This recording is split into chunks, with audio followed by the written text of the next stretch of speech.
eu vou colocar aqui para vocês uma notícia sobre o último treinamento do Santos, né, antes de enfrentar o nosso queridíssimo Juventude, né? O Santos faz penúltimo treino antes da decisão contra o Juventude. Vamos ver aqui a escalação, né, e poder abordar um pouquinho sobre o que esperar desse jogo.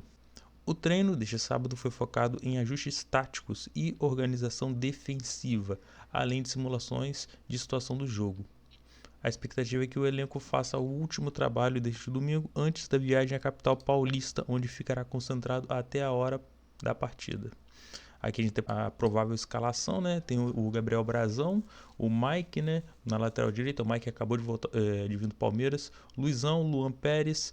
O Luan Pérez também, que veio do Palmeiras. E o Souza, né, na lateral esquerda. Schmidt, Zé Rafael e Benjamin Roleiser, Barreal, Bom Tempo e Neymar. Com apenas 2 vitórias nos últimos 7 jogos, o Peixe busca um resultado positivo para aliviar a pressão interna e externa. A partida do Morumbi é vista como decisiva para a sequência da temporada e para a permanência de Kleber Xavier.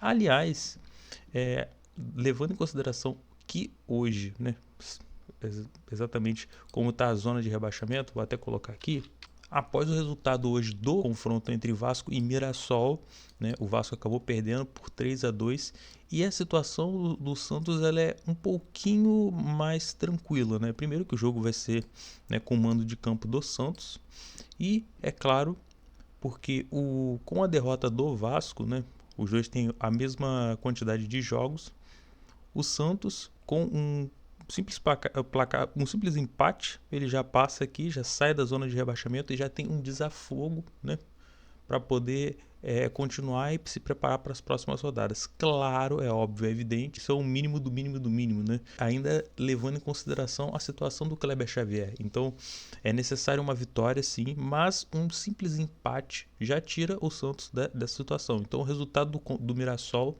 e Vasco ajudou muito o Santos, porque o Vasco pode entrar então na zona de rebaixamento, dependendo de um empate do Santos já seria o suficiente, e uma vitória seria incrível para o Santos, principalmente porque pode ser digamos assim, um limiar, né? Pode ser a tal virada de chave que não aconteceu no jogo contra o Flamengo, que se esperava que acontecesse contra o Flamengo, e essa virada de chave pode ser nesse jogo com uma atuação que seja contundente, não simplesmente uma vitória, mas uma atuação contundente de um time que consiga impor o seu jogo e consiga se defender melhor, né?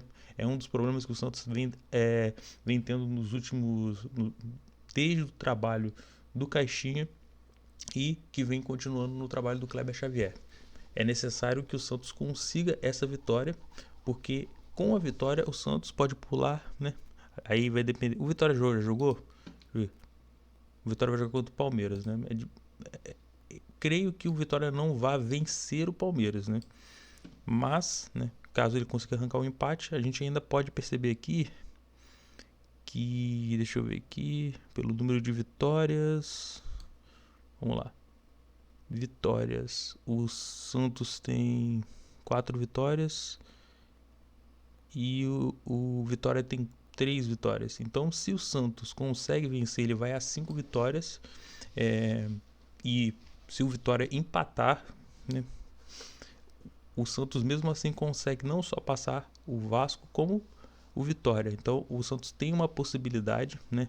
E é uma possibilidade até grande de, dependendo do resultado, né, do empate do Vitória, né, ou uma derrota, o Santos sai da 17ª e vai para a 15ª posição. O que é definitivamente uma coisa, digamos assim, um desafogo gigantesco. Haja vista que o Vasco, né, que tem a mesma quantidade de jogos que o Santos, o Vasco vai ficar 3 pontos atrás do Santos. E se a gente olhar aqui o saldo de gols e vitórias, o Vasco tem aqui 3 vitórias e o Santos, caso vença, vai chegar a 4. Então, há uma grande chance do Santos conseguir sair da zona de rebaixamento e tudo depende do Santos, né? Tudo depende do Santos, né? Para sair da zona. Claro que para chegar à 15ª posição já não depende só dele, mas as chances são altas. Então, assim, o Santos está pressionado? Sim, o trabalho do Kleber Xavier pressionadíssimo, depende muito desse jogo? Sim. Eu acho bem difícil que com um resultado como uma derrota vá fazer o Kleber Xavier continuar nesse time. Mas, olhando a escalação, eu acho que ela me agrada um pouquinho mais, né? Você tem um Brazão aqui, o Mike, Luizão, Luan Pérez, Souza. Você tem o Schmidt, o Zé Rafael, o Roleiser, Barreal, Bom Tempo e Neymar. Eu não sei exatamente como vai ser esse posicionamento dentro de campo, porque assim, o Schmidt e o Zé Rafael são volantes, né? Só que você tem aqui o Barreal que joga de vez em quando um pouquinho mais pela beirada, né? Você tem um Roleiser que geralmente não joga como meia central. O que pode acontecer aqui é um 4-4-2, né? Um Barreal de um lado, o Roleiser do outro, ou seja, dois meias abertos. E o Bom Tempo e o Neymar como jogadores, como dois atacantes, né? Também pode acontecer aqui uma espécie de 4-2-3-1, né? Que seria, no caso, o João Schmidt e o Zé Rafael fazendo a dupla de volantes. Você tem ali uma trinca de meias, né? Uma trinca de... Uma linha de 3, que seria Roleiser, Barreal e o Bom Tempo. E o Neymar, né, como uma espécie de falso 9, que é um posicionamento que até me chama a atenção. Se a gente parar para pensar, vou até aumentar a tela aqui. O Neymar vem tendo problemas jogando como meio campo, né? Muita gente vem pedindo que o Neymar ele vá jogar como falso 9, que é exatamente uma posição de carência do Santos, porque o Tiquinho, o David Washington e os outros jogadores do Santos que foram contratados para serem centroavantes estão numa fase terrível. Então, o Neymar jogando como falso 9, sendo esse jogador que tem mais capacidade para definir jogo, né? Seria melhor para ele, e principalmente fisicamente, né? Porque ele vai ficar mais próximo da área e ele pode tentar um pouquinho mais de um drible, tentar um pouquinho mais definir a jogada, porque diferente do que a gente vê do Neymar muitas vezes, segurando a bola demais, perdendo a posse, tentando dar na frente do marcador em velocidade, sabendo que ele não tem mais aquela velocidade, agora jogando um pouquinho mais próximo da área, jogando até mesmo como falso 9, como centroavante, isso pode mudar drasticamente, né? Mudar drasticamente no sentido de que pode ser, digamos assim, a resolução para esse time do Santos, dada a péssima fase do Tiquinho Soares. Também a fase ruim do Verón, do David Washington e dos demais jogadores. A gente pode pensar aqui que esse time pode funcionar com dois volantes, né? Schmidt e o Zé Rafael. O Bom Tempo como um lateral direito, um ponta direito. O Neymar ou no caso o Roleiser centralizado e o Barreal do outro lado, né? E o Neymar à frente. Então seria o Roleiser como meia central. Outra coisa que o pessoal pediu demais, porque o Roleiser ele joga mais como um ponta construtor ou mesmo um meia aberto pelo lado. Então ele jogando agora como um meia central, podendo pensar um pouquinho mais o jogo, ele vai poder munir mais os pontas e, é claro, fazer uma boa tabela com o Neymar.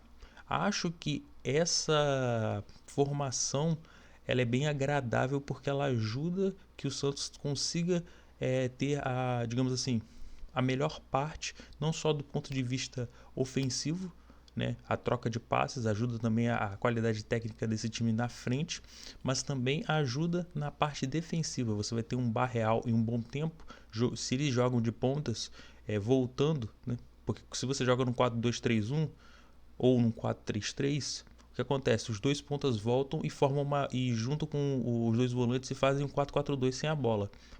Se você tem digamos assim, dois pontas como o Barreal e o Bom Tempo, que são jogadores mais físicos, mais fortes, que tem um pouquinho mais de intensidade, né? Talvez não tão fortes fisicamente, mas tem intensidade para poder voltar. Talvez ajude o Santos ter um pouquinho mais de capacidade de recomposição defensiva e faz com que os jogadores que tenham mais qualidade, né, que é o Roleiser e o Neymar, sobem nesse time, né? Um 4-4-1-1, um 4-4-2. Então, assim, é uma formação que me agrada, quero ver como ela vai funcionar, mas a gente precisa dizer aqui que é necessário que o torcedor do Santos, é claro, isso aqui eu não tô exigindo do Santista, até porque eu como bom vascaíno sei como é esse tipo de situação. É muito difícil você convencer o torcedor a ir em certos jogos, mas seria necessário ao Santos haver uma melhora de público, né? Por enquanto, se eu não me engano, tem, pelo menos até quando estou gravando, você tem cerca de 25 mil pessoas, o que eu acho pouco para o Santos, principalmente pouco para o Morumbi. É Morumbi que vai jogar? Acho que é o Morumbi, eu não tenho certeza. Mas dá para fazer algo melhor, dá para fazer um caldeirão, ajudar o Santos a poder subir na tabela e virar essa chave. Porque pelos resultados, tudo está indicando, tudo está pavimentando o caminho para o Santos sair dessa situação, pelo menos temporariamente. E temporariamente saindo da zona de rebaixamento, há um desafogo sim, né? E eu espero que o Neymar consiga corresponder, até porque eu sou um grande fã do Neymar e principalmente eu sou um grande fã do futebol brasileiro. Acho que o Santos, ele dentro da Série A, ele é muito mais forte e ele deixa o nosso futebol muito mais tradicional. É isso. Torcendo pro Santos contra o Juventude. Nada contra o Juventude, tá, galera? Não tenho nada contra o Juventude.